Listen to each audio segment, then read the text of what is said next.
Welcome my YouTube channel. आप सभी लोगों का स्वागत करता हूं। नमस्कार, जय हिंद, जय मां भारती। शुरू करते हैं आज का वीडियो।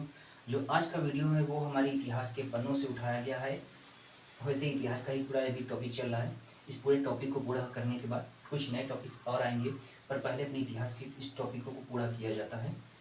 तो ये जो पूरा सीरीज चल रहा है, जिसके बाद जो मेरा आज का वीडियो है, अगर आप इस वीडियो को देख रहे हैं तो इसके पिछले वीडियो जो हमने बनाया है पुरानी वीडियो को, उसको भी जाकर एक बार जरूर देखिएगा और अपने दोस्तों के साथ शेयर जरूर कीजिएगा।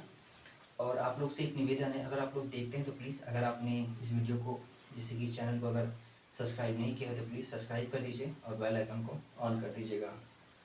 तो चलते हैं आज जो हमारी जिनके टॉपिक पर बात करना चाहते हैं, जिनके ऊपर, वो है ताराबाई। ताराबाई मराठा साम्राज्य की सबसे कुशल दार्शनिकों में से एक मानी जाती थी, मतलब कुशल योद्धा और राजनीतिक विशेषज्ञ मानी जाती हैं। ताराबाई शिवाजी महाराज के सबसे छोटे पुत्र राजा राम की दूसरी पत्नी थी और इनका जन्म सन 1675 में हुआ था। और ताराबाई के जो पिता थे वह शिवाजी महाराज के सर्व सेनापति, मतलब शिवाजी महाराज के सर्व सेनापति थे। और इनका नाम जो है वो हब्बीर राव मोहिते था। हब्बीर राव मोहिते था ताराबाई के पिता का नाम। ताराबाई के पिता का नाम हब्बीर राव मोहिते था। और ताराबाई के पति के मृत्यु के बाद उन्होंने अपने पुत्र, अपने 4 वर्षीय पुत्र को मराठा साम्राज्य का अधिपति, मतलब राज्याभिषेक करके मराठा छत्रपति के पद पर उन्होंने राजगद्दी पर बैठाकर, और राजगद्दी पर अपने 4 वर्षीय पुत्र को बैठा दिया। और साथ में पूरे मराठा साम्राज्य की संरक्षिका बनकर उन्होंने पूरे मराठा साम्राज्य यानी मराठा अम्पायर को आगे बढ़ाया। मराठा अम्पायर को आगे बढ़ाने के साथ साथ अपनी, मतलब संरक्षिका तो बनी थी, पर फिर भी संरक्षिका बनने के बाद मराठा साम्राज्य में कई सारी परेशानियाँ उत्पन्न होने लगी। उन्हें उत्पन्न होने के बाद मराठा साम्राज्य को एकत्रित करने के लिए, मतलब जो कई सरदार थे आसपास के इलाके में, उन्हें एकत्रित किया। एकत्रित करने के बाद मराठा साम्राज्य को एक ताकतवर, फिर से ताकतवर, मतलब जो थोड़ी सी शक्ति बिगड़ गई थी, फिर से उन्होंने पूर्ण रूप से ताकतवर बनाने में अपनी बहुत बड़ी भूमिका निभाई थी।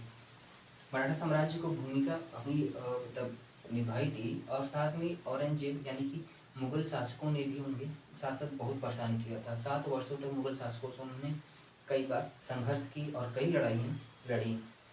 इन 7 वर्षों में कई बार उन्होंने लड़ाई लड़ी। उसके बाद औरंगजेब को, मतलब औरंगजेब को उन्होंने बराबर की टक्कर दी थी। मतलब मुगल शासक जो औरंगजेब थे, शहंशाह बादशाह हिंदुस्तान जो थे, उनको बराबर की टक्कर दिया करती थी हर बार युद्ध में। टक्कर देने के बाद आखिर में औरंगजेब की उस समय मृत्यु हो गई। औरंगजेब की मृत्यु के बाद बहादुर शाह जो प्रथम थे, बहादुर शाह प्रथम, वह छत्रपति शाहू को दिल्ली के कैद से आज़ाद कर दिया था। और दिल्ली से आने के बाद छत्रपति शाहू ने मराठा साम्राज्य की गद्दी के लिए संघर्ष चालू कर दिया। मतलब एक मराठा दूसरे मराठा के बीच में युद्ध होने लगा। मतलब इस पूरे से कि पहले एक परिवार का उससे कि होता था कि भाई मैं बड़ा हूँ, मैं यहाँ का पूरी राजगद्दी चलाऊंगा।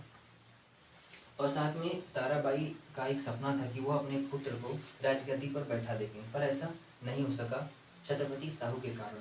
छत्रपति शाहू जब आए तो उनके बीच में, मतलब दिल्ली से, जैसे दिल्ली कैसे आज़ाद हुए छत्रपति शाहू, और पूरे, मतलब छत्रपति शाहू के साथ और ताराबाई के साथ उन्होंने संघर्ष चालू हो गया। संघर्ष होने के बाद छत्रपति शाहू पूरी ताराबाई की पूरी सेना को हरा दी। हराने के बाद वह पूर्ण रूप से आज़ाद हो गए।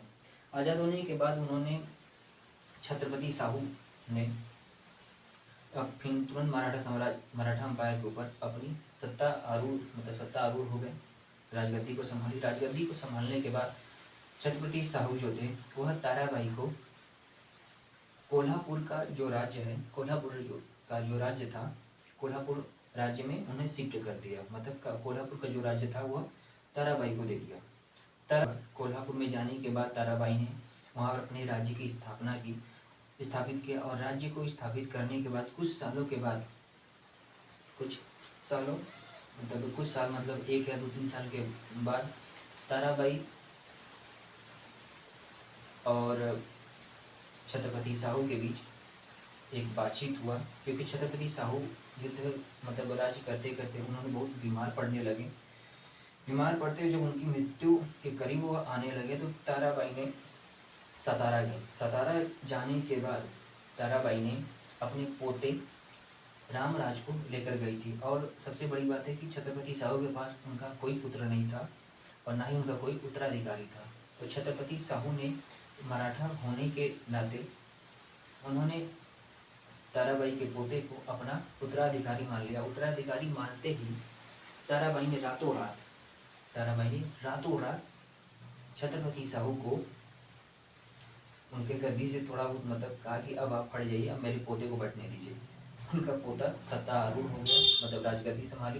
राजगद्दी संभालने के बाद जैसे ही ताराबाई का पोता रामराज सत्ता पे आरूढ़ होने के बाद ही उन्होंने बाजीराव को उनके पद से हटाने के लिए रामराज को कहा, पर रामराज ने तुरंत अपने दादी को मना कर दिया कि मैं उन्हें नहीं हटाऊंगा। इस बात से ताराबाई बहुत ज़्यादा नाराज हो गई। नाराज होने के बाद सतारा के ही किले में अपने ही पोते को कैद करवा दिया।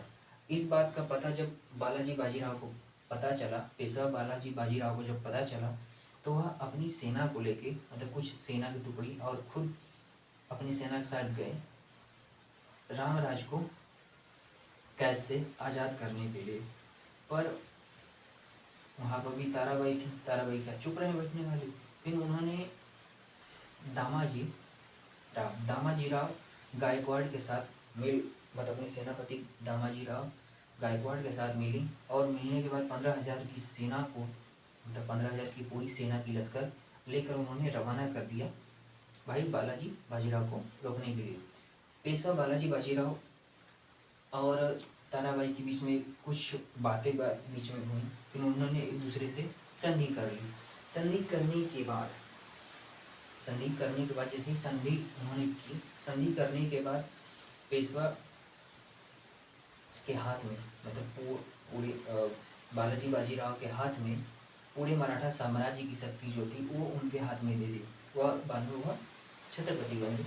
उसके बाद बालाजी बाजीराव के गद्दी संभालने के बाद उन्होंने अपने पोते को मतलब ताराबाई ने अपने पोते को अपना पोता न होने का पूर्ण रूप से मतलब उनका मतलब जो रामराज है वह ताराबाई के पोते नहीं है, यह घोषित कर दिया पूरे राज्य में कि अब जाकर वह दोबारा राजगद्दी के लिए लड़ाई ना कर सके।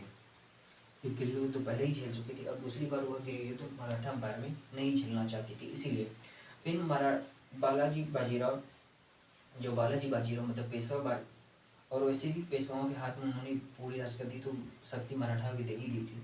फिर बालाजी बाजीराव पानीपत के तृतीय युद्ध में मतलब पानीपत के तीसरे युद्ध में वह हार गए।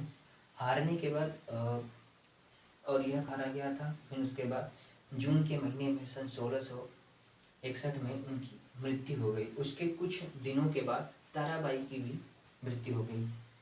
दिसंबर सन 1761 में ताराबाई की मृत्यु हो गई। और ताराबाई की मृत्यु होने के बाद और इस बात का भी ताराबाई के बारे में कई सारी बातें जानने को इस बात से भी पता लगा सकता है कि मराठा साम्राज्य की वह सबसे कुशल महिला दार्शनिक थी और वह अपने पिता के साथ जब भी बैठती थी वह बाकी सब बच्चे तो खेलते थे पर वह हमेशा राजनीति और नीति ज्ञान और कैसे साम्राज्य को चलाया जाता है, कैसे सेना को संचालित किया जाता है, इसके बारे में वो अपने पिता से जानकारी हमेशा लेती रहती थी। क्योंकि उनके पिता जो थे वो सर्व सेनापति थे। शिवाजी महाराज के काल में वह सर्व सेनापति थे उनके पिताजी और उनसे युद्ध और राजनीति के ज्ञान बहुत प्रखंड रूप से उनके पास पहले से ही था और नेतृत्व करने की क्षमता उनके पास बचपन से ही थी। अगर आप लोगों को यह जानकारी पसंद आए तो प्लीज़ अपने दोस्तों के साथ शेयर जरूर कीजिएगा। तो आज के लिए इतना ही और मिलते हैं नेक्स्ट टॉपिक में बहुत ही जल्दी। जय हिंद, जय मां भारती। और